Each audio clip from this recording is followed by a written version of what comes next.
Piense y hágase rico. Napoleón Hill. Voz: Brenda Reyes. Capítulo 3. La fe. Visualización y creencia en la consecución del deseo. El segundo paso hacia la riqueza. La fe es el elemento químico primordial de la mente.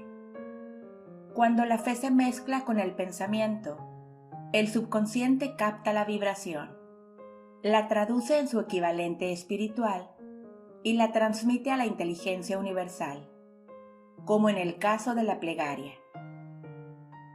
Las emociones de la fe, el amor y el sexo son las más poderosas entre las principales emociones positivas. Cuando se mezclan las tres, tienen el efecto de colorear el pensamiento de tal manera que éste alcanza al momento el subconsciente, y allí se transforma en su equivalente espiritual, la única forma que induce una respuesta de la inteligencia infinita. ¿Cómo desarrollar la fe? Tenemos un planteamiento que le ayudará a comprender mejor la importancia que el principio de autosugestión asume en la transmutación del deseo en su equivalente físico o monetario. La fe es un estado mental que se puede inducir o crear con la afirmación o con las repetidas instrucciones al subconsciente a través del principio de autosugestión. Como ejemplo, considere el propósito por el que presumiblemente usted está leyendo este libro. El objetivo es, por supuesto, adquirir la capacidad de transmutar el pensamiento intangible del impulso del deseo en su contrapartida física, el dinero. Al llevar a cabo las instrucciones descritas en los capítulos sobre la autosugestión y el subconsciente, resumidas en el capítulo de la autosugestión, usted puede convencer al subconsciente de que cree que recibirá lo que está pidiendo, y ello actuará en esa creencia, que su subconsciente le devolverá en forma de fe, acompañada de planes precisos para procurar eso que usted desea.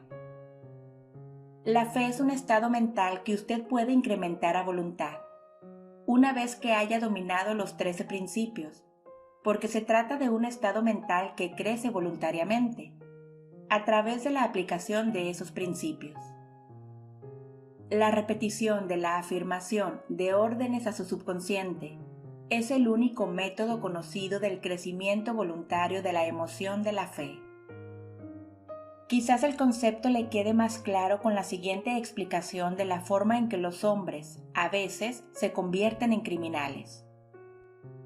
Para decirlo con las palabras de un famoso criminólogo, cuando los hombres entran por primera vez en contacto con el crimen, éste les repugna. Si siguen en contacto con él durante algún tiempo, se acostumbran y lo toleran. Y si permanecen en contacto con el crimen durante el tiempo suficiente, acaban por aceptarlo y se dejan influir por él.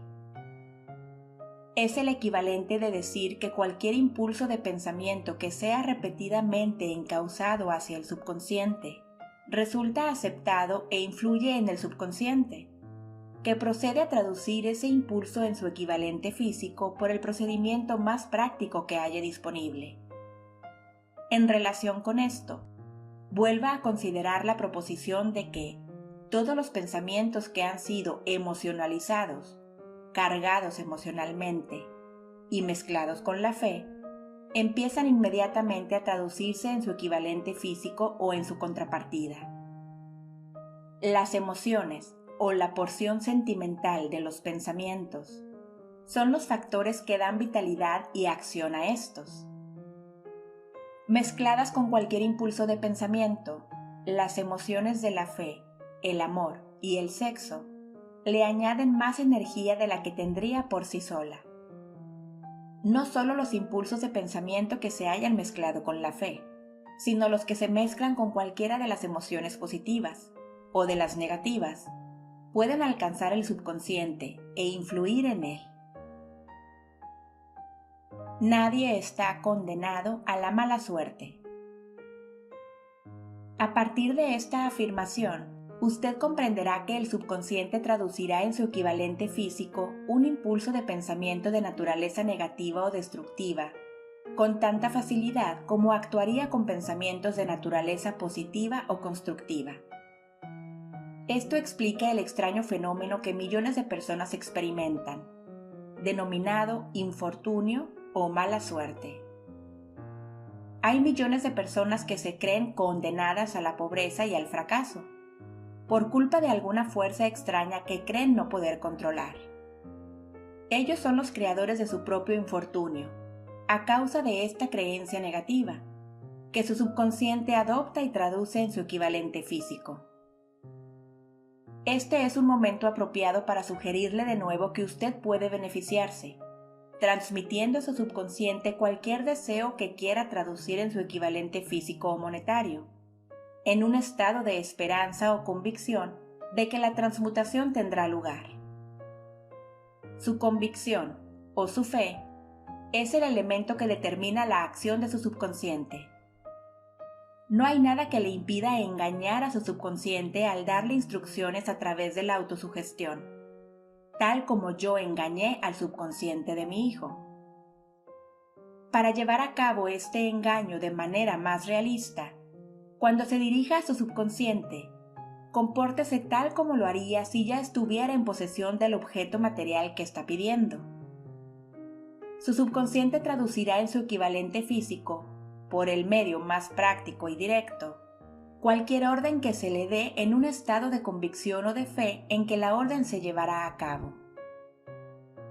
Sin duda, se ha dicho bastante para señalar un punto de partida desde el cual uno puede, mediante la experimentación y la práctica, adquirir la capacidad de mezclar la fe con cualquier orden que se le dé al subconsciente.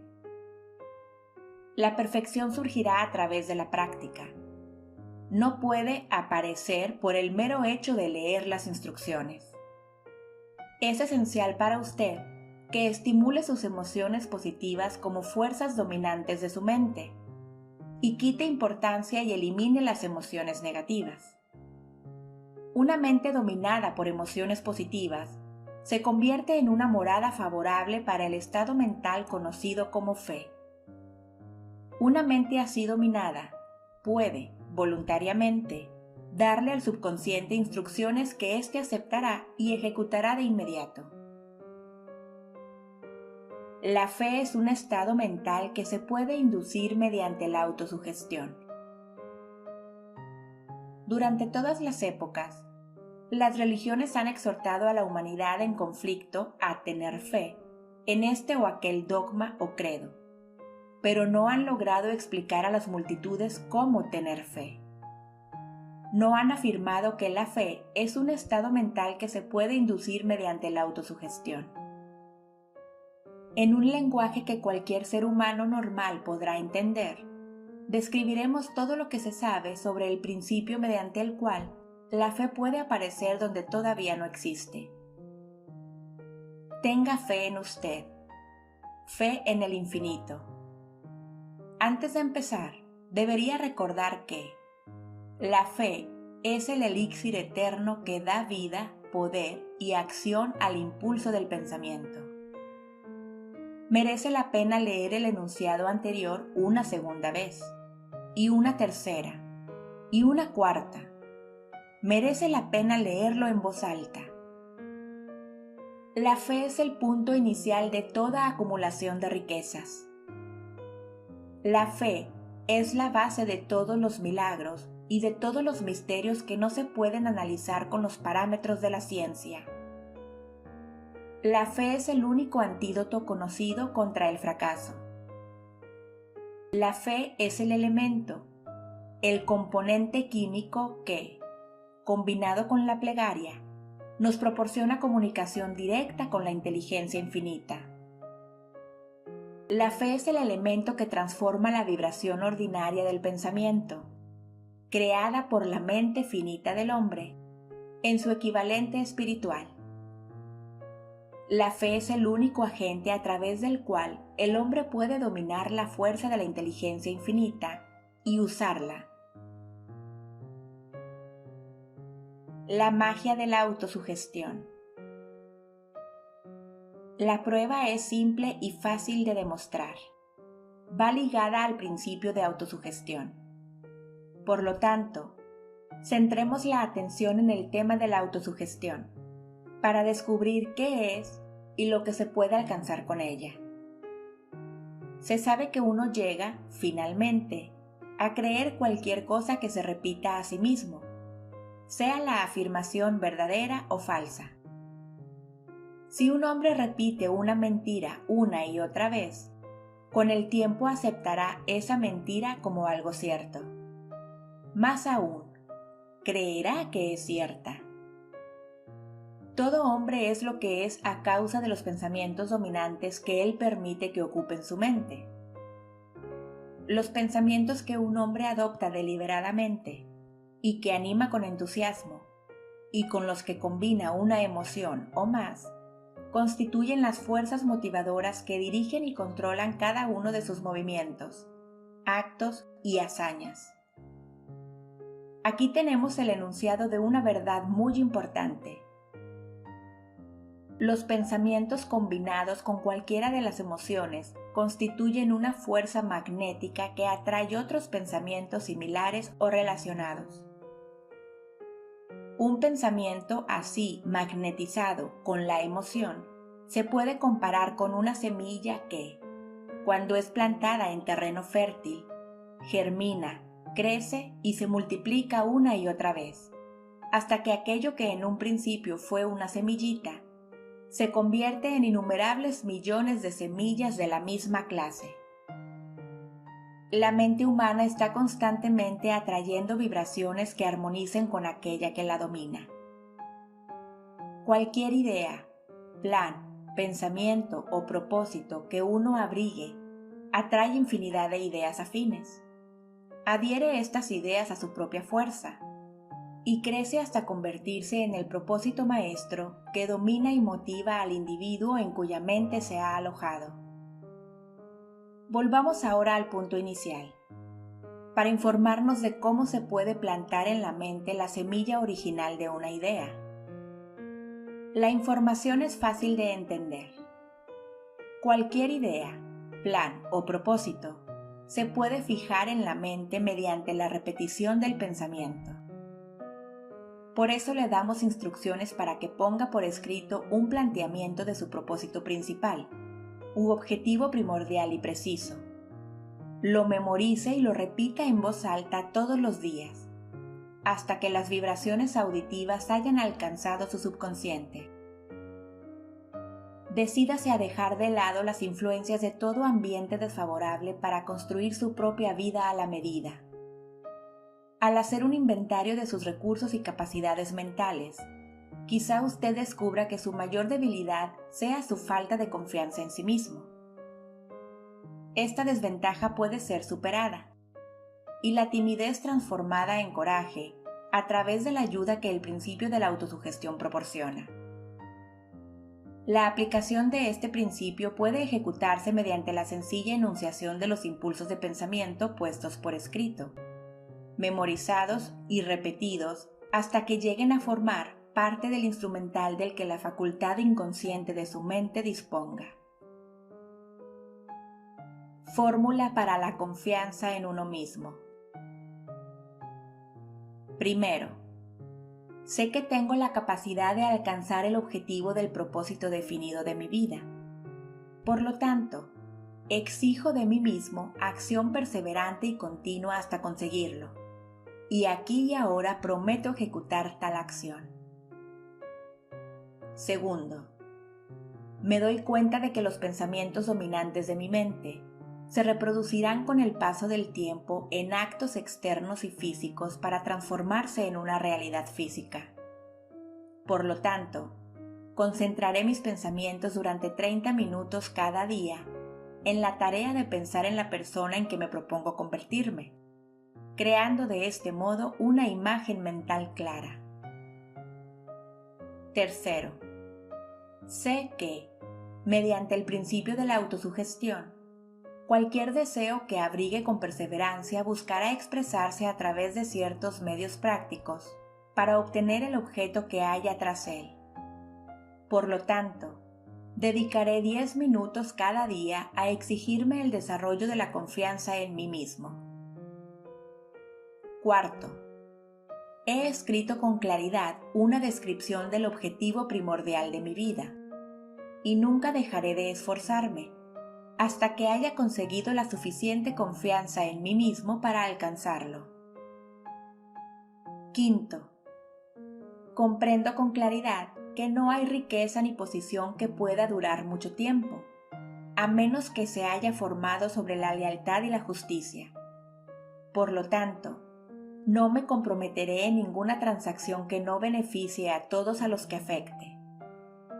Tendré éxito atrayendo hacia mí las fuerzas que deseo emplear y la cooperación de otras personas. Induciré a otros a servirme, por obra de mi disposición de servir a otros.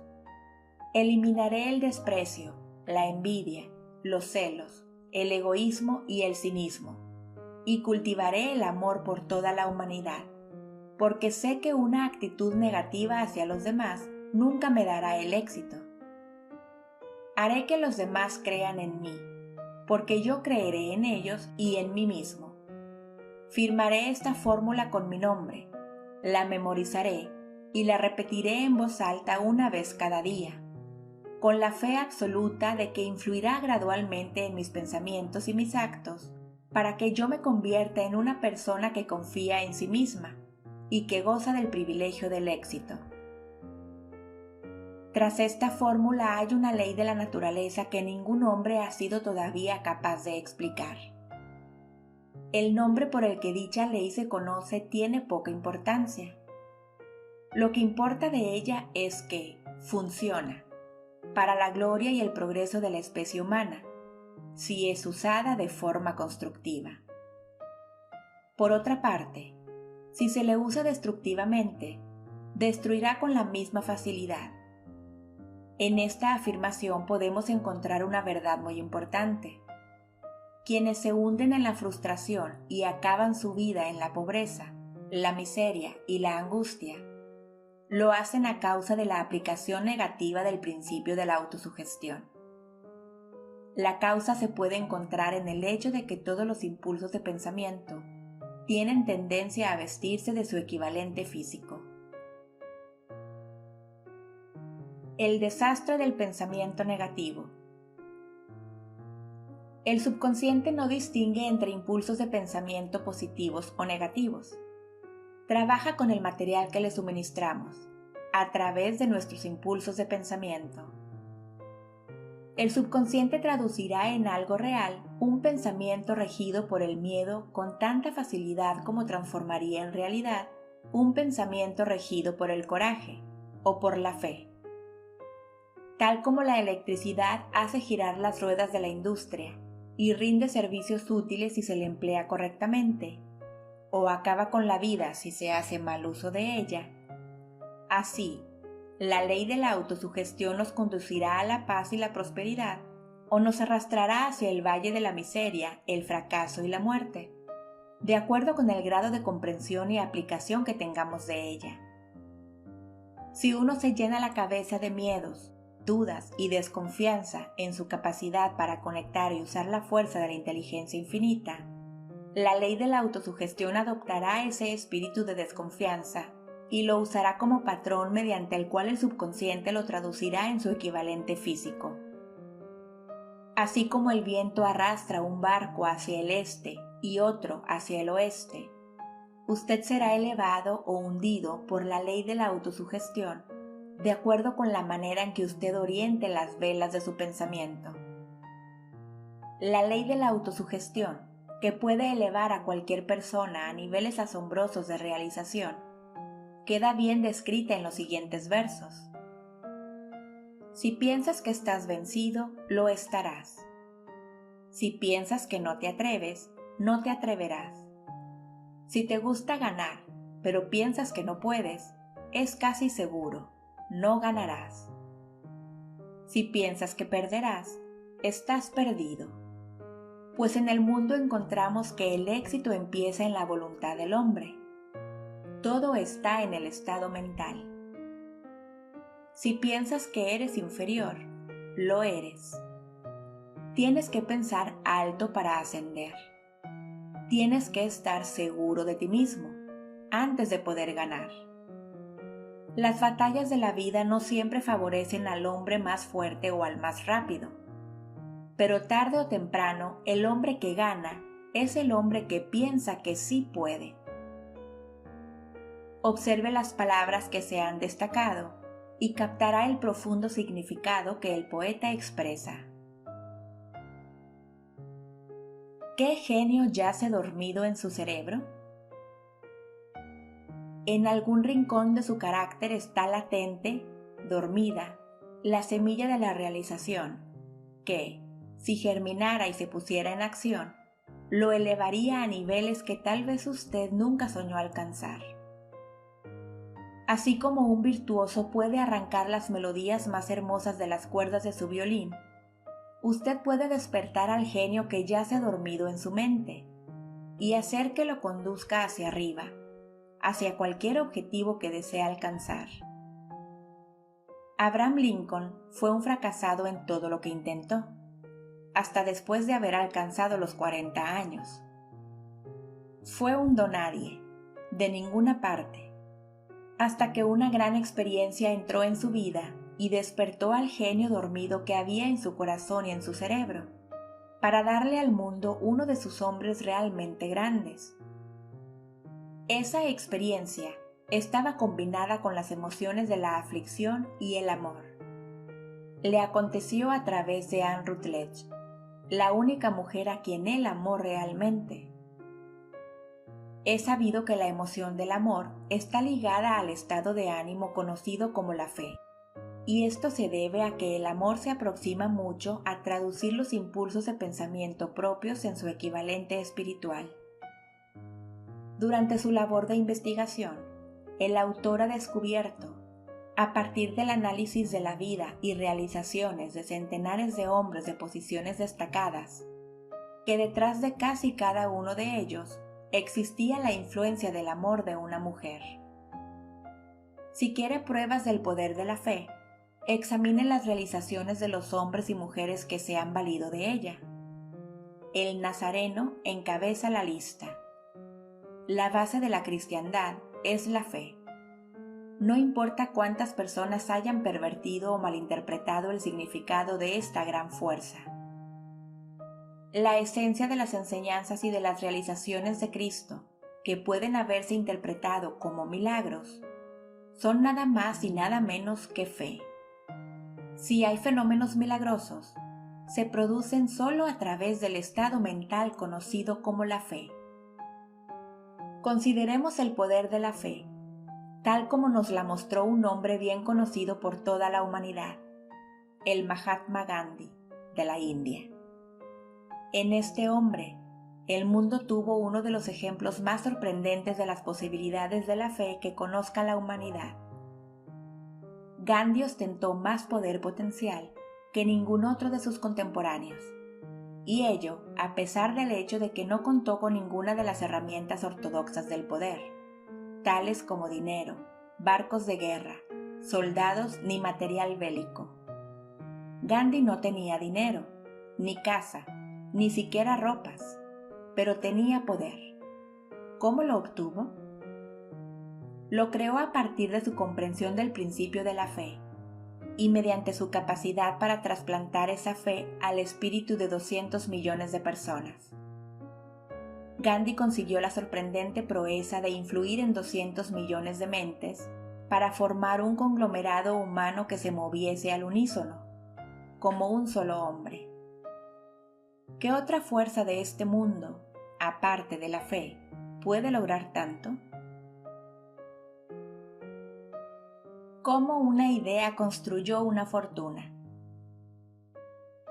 Debido a la necesidad de la fe y de la cooperación en el funcionamiento de los negocios y de la industria, será tan interesante como provechoso analizar un suceso que nos proporciona un excelente ejemplo, para la comprensión del método por el cual los industriales y los hombres de negocios acumulan grandes fortunas al dar antes de intentar recibir.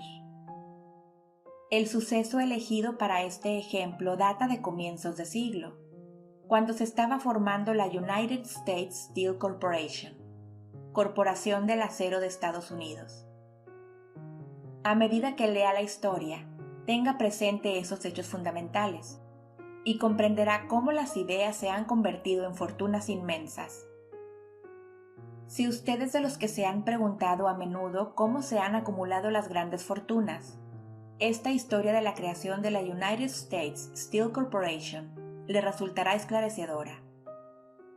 Si tiene alguna duda de que los hombres pueden pensar y hacerse ricos, esta historia disipará esa duda, porque usted podrá ver con claridad en la historia de la United States Steel Corporation la aplicación de una porción importante de los principios que se describen en este libro.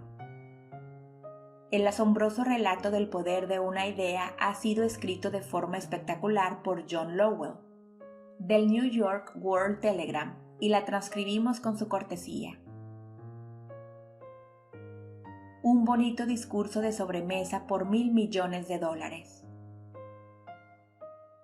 Aquella noche del 12 de diciembre de 1900, en la que unos 80 miembros de la sociedad financiera se reunieron en el salón de banquetes del University Club, en la Quinta Avenida, para hacer los honores a un hombre joven del oeste de Estados Unidos, ni media docena de los invitados supuso que estaban a punto de presenciar el episodio más importante de la historia de la industria estadounidense.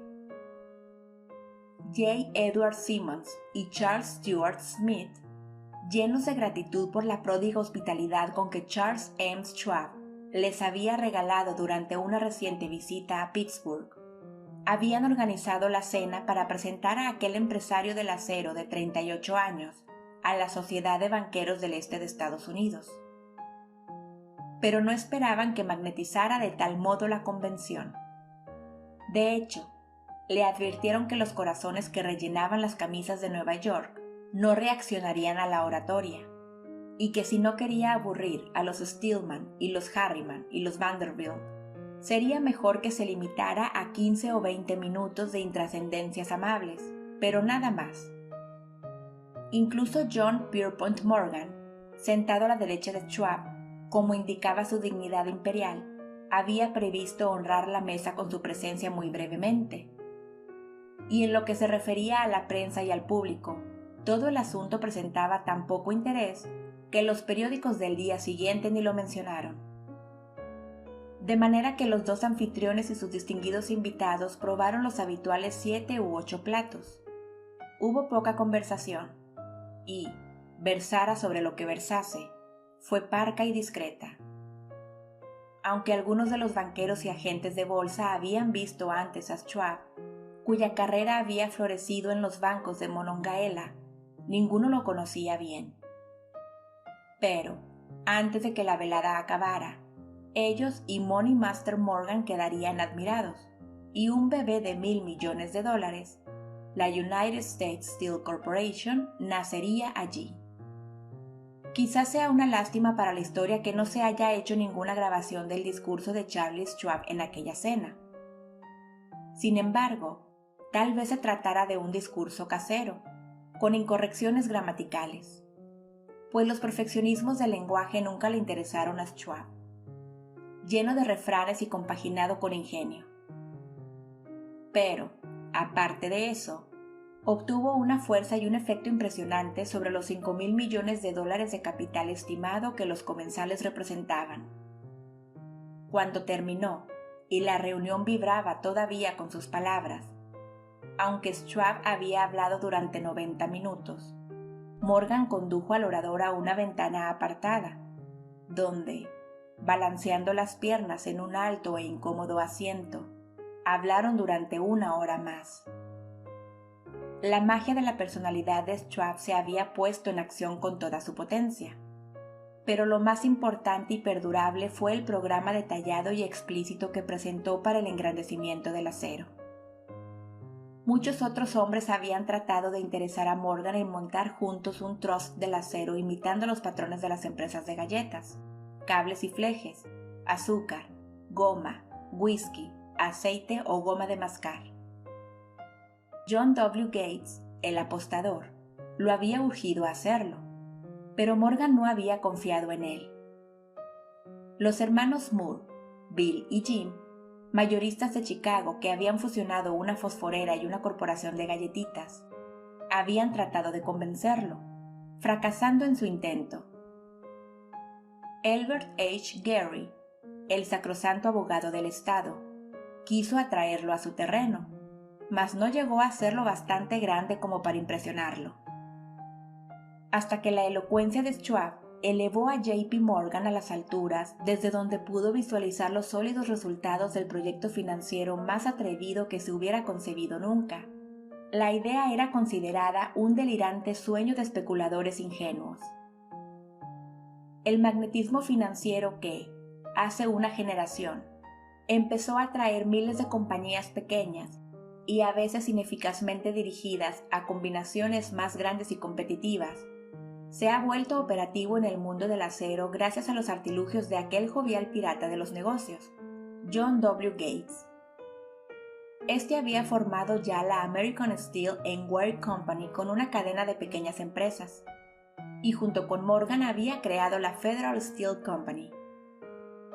Pero al lado del gigantesco trust vertical de Andrew Carnegie, dirigido por sus 53 accionistas, esas otras combinaciones resultaban insignificantes.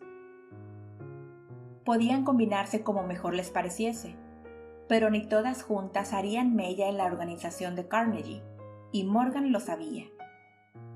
El viejo escocés excéntrico también lo sabía. Desde las majestuosas alturas de Esquivo Castle había visto, primero divertido y luego con resentimiento, los intentos de las pequeñas compañías de Morgan entremetiéndose en sus negocios. Cuando esos intentos se tornaron demasiado importantes, el mal genio de Carnegie se convirtió en ira y en deseos de venganza. Decidió duplicar cada fábrica suya por cada una que sus rivales poseyeran. Hasta entonces no había tenido interés en cables, tubos, flejes ni planchas.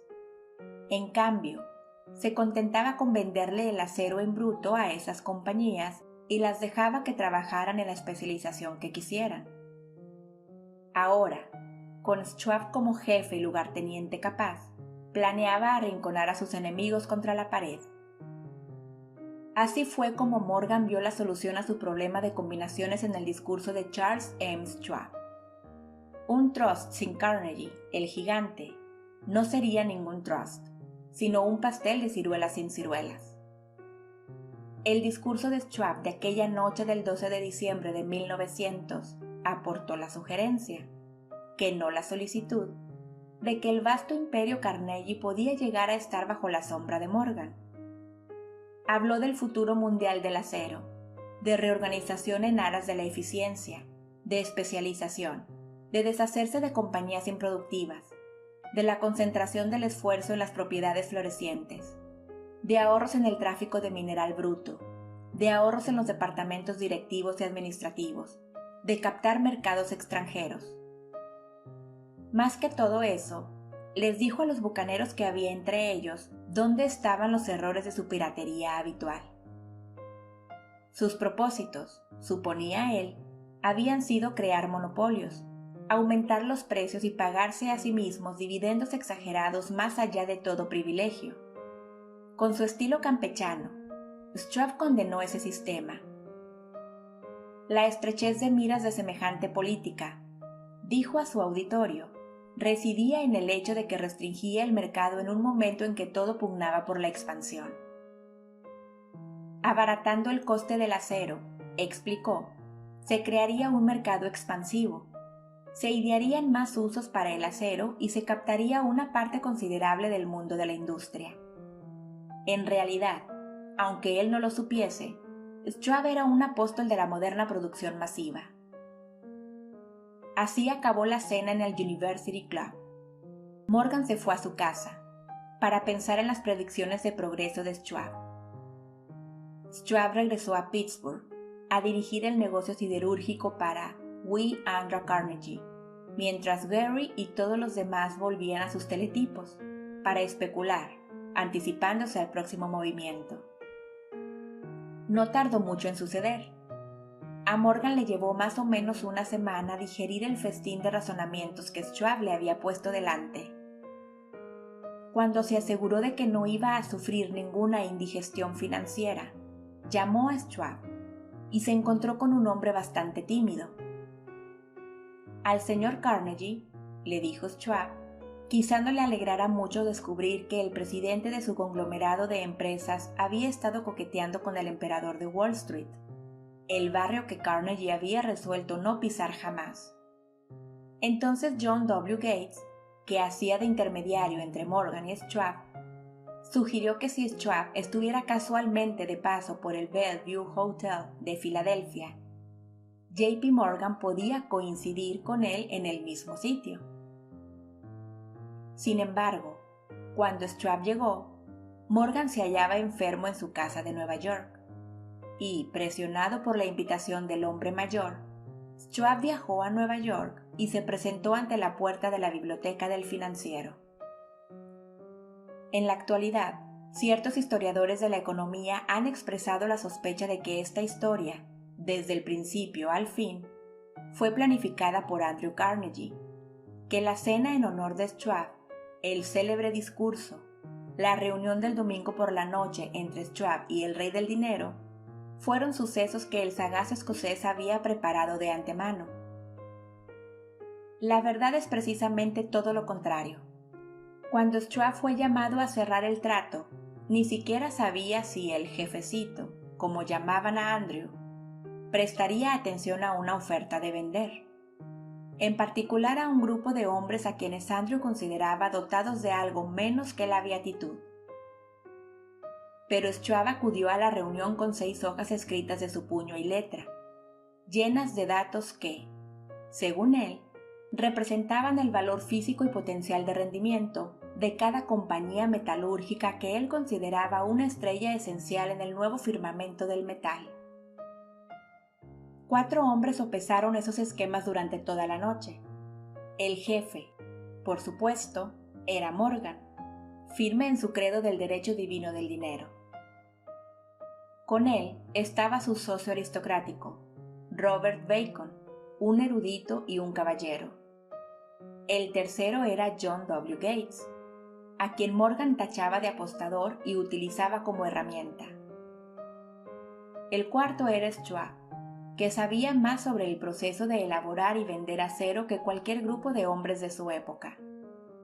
A lo largo de aquella conferencia, los esquemas del hombre de Pittsburgh no se cuestionaron nunca.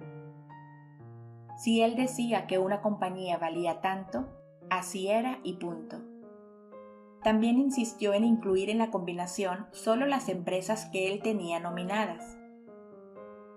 Había concebido una corporación sin dobleces, donde ni siquiera quedaba lugar para satisfacer la codicia de amigos que deseaban descargar sus compañías sobre los anchos hombros de Morgan. Al amanecer, Morgan se puso de pie y se desperezó. Solo quedaba una pregunta pendiente. ¿Cree que puede persuadir a Andrew Carnegie de vender?, preguntó. Puedo intentarlo, repuso Schwab. Si usted consigue que venda, me comprometeré en todo este asunto, aseguró Morgan. Hasta allí todo iba bien. Pero, ¿vendería Carnegie? ¿Cuánto pediría? Schwab pensaba en unos $320 millones. ¿Cómo se efectuaría el pago? ¿En acciones ordinarias o preferentes? ¿En bonos? ¿En efectivo? Nadie podía reunir $320 millones en efectivo. En enero acudieron a un partido de golf en los helados prados de St. Andrews, en Westchester. Andrew envuelto en jerseys, bien abrigado, y Charlie conversando de trivialidades, para ejercitar el buen humor. Pero no se pronunció ni una palabra sobre negocios, hasta que la pareja se sentó en la cálida sala de la cabaña que Carnegie poseía cerca de allí. Entonces, con el mismo poder de convicción con que había hipnotizado a 80 millonarios en el University Club, Schwab dejó caer rutilantes promesas de retiro y comodidad, de los innumerables millones que satisfarían los caprichos sociales del viejo escocés. Carnegie estuvo de acuerdo. Escribió algo en un trozo de papel y dijo: «Muy bien, venderemos por ese precio». La cifra era de unos 400 millones de dólares y surgió a partir de los 320 millones que Schwab había previsto como precio básico, añadiéndole 80 millones para recuperar el valor aumentado sobre el capital previsto durante los últimos 2 años. Más tarde, en la cubierta de un transatlántico, el escocés le decía arrepentido a Morgan: «Ojalá te hubiera pedido 100 millones más». «Si me los hubieras pedido, te los hubiese pagado», le respondió Morgan. Hubo cierto alboroto, por supuesto. Un corresponsal británico envió un cable diciendo que el mundo del acero extranjero estaba aterrado ante la gigantesca corporación. El presidente Hadley, de Yale, declaró que a menos que se regulasen los trusts, el país tendría un emperador en Washington durante los próximos 25 años. Pero ese hábil agente de bolsa que Kinney era, se aplicó a su trabajo de impulsar tan vigorosamente las nuevas acciones hacia el público, que todo el exceso de liquidez, estimado por algunos en cerca de 600 millones de dólares, fue absorbido en un abrir y cerrar de ojos. De manera que Carnegie obtuvo sus millones, el sindicato de Morgan consiguió 62 millones por todos sus problemas, y todos los muchachos, desde Gates a Gary, también ganaron sus millones. Schwab, de 38 años, obtuvo su recompensa. Fue nombrado presidente de la nueva corporación y ostentó el cargo hasta 1930. La riqueza empieza con el pensamiento. La impresionante historia del gran negocio que usted acaba de leer es un ejemplo perfecto del método por el cual el deseo puede transmutarse en su equivalente físico. Esa gigantesca organización se creó en la imaginación de un hombre.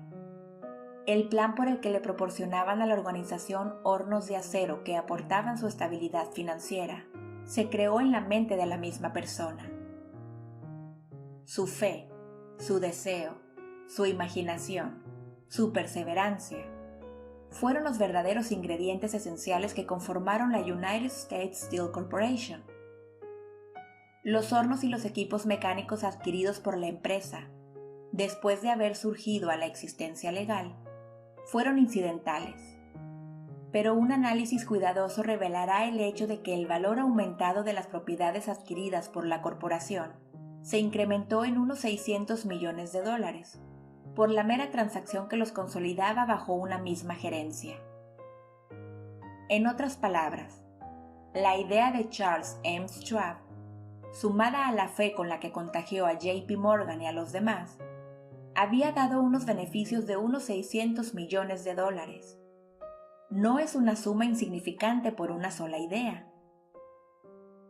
La United States Steel Corporation prosperó hasta convertirse en una de las empresas más ricas y poderosas de los Estados Unidos, dando empleo a miles de personas, desarrollando nuevas aplicaciones para el acero y abriendo nuevos mercados, demostrando de ese modo que los 600 millones de beneficio que la idea de Schwab produjo estaban bien merecidos. La riqueza empieza en la forma de un pensamiento. La cantidad está limitada solo por la persona en cuya mente esa idea se pone en movimiento. La fe elimina las limitaciones. Cuando esté preparado para negociarle a la vida lo que usted desee, recuerde, usted es el que pone el precio por obtener lo que quiere.